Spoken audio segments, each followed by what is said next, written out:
در دوره 705 سازیان وی ولاتی لبرن داغاز اشکره دوی devleta hani va dağazna bivine rastiya kurda rastiya nasnama kurda rastiya netava kurda bivine per çıkandını asimilasyona pişaftının ev set salen ser kurda ser millete merete meşandın dve eydi vere ravestandın kurda gellek bedelda kurda gellek tekuşin peşkist بنگاه و تکوشین دا زمانه دایی که هبو زمانه کردی هبو دوی آله فرمیت دا آله پرورده دا اف داغازین گله ما ور قبول کرن راست تفگره آزادی ریخستین کردا دوباره کرنا سود 2 ساله برچاوارا در باست که سیاست دا تکوشینه دا نوجنه کی پیشتخه لدوی devleta Türkiye'şi destalatarya Türkiye'şi dubara kirna 7 sali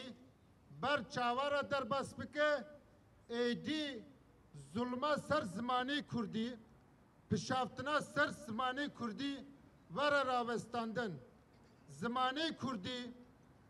ne xeteri ser zmani Türkiye زمانه ترکیشی سر زمانه کردی دوه نبه خطری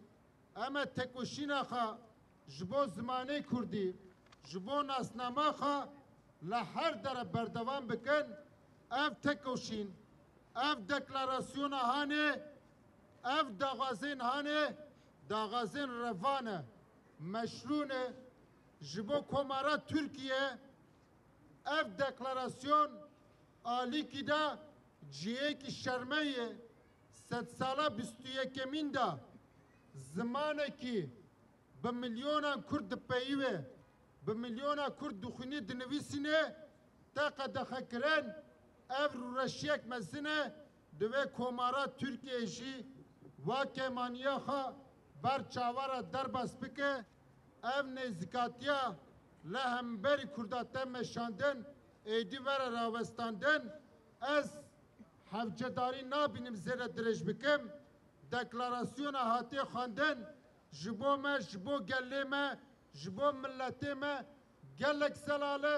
ام جوه دکلاراسیون دپارزن حیا داویشی کرد زمانی خواه هبونا خواه ناسناما خواه بپارزن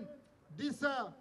جبو تولبونا و ام سپاسیا خواه دکن خیراتنا و دکن اون هر بن برای زمانه کردی ملت کردی هر بن